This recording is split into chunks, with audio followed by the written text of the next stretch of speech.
Good afternoon, welcome back to the Cars, Cats, and Cannabis YouTube channel. Still on the cars today. Here is my winch setup. I want to be able to winch from both forward and backwards because if you're on the trail, sometimes you just want to turn around. Maybe you got yourself into a little more than you thought.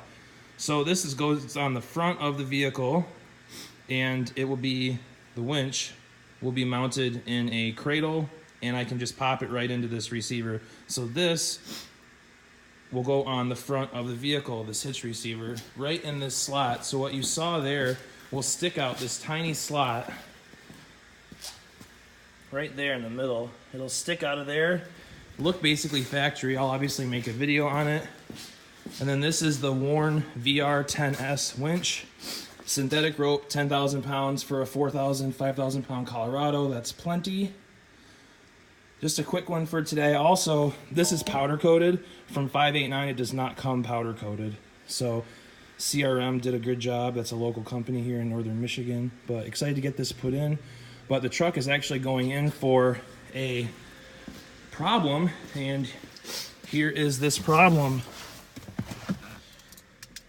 So as you can see, turn the vehicle on.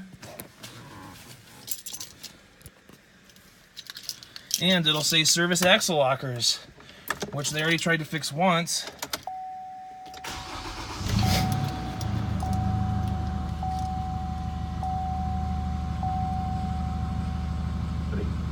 So we got these two competing questions, and I love that they both came in, and I know that there we go. Me Too moment.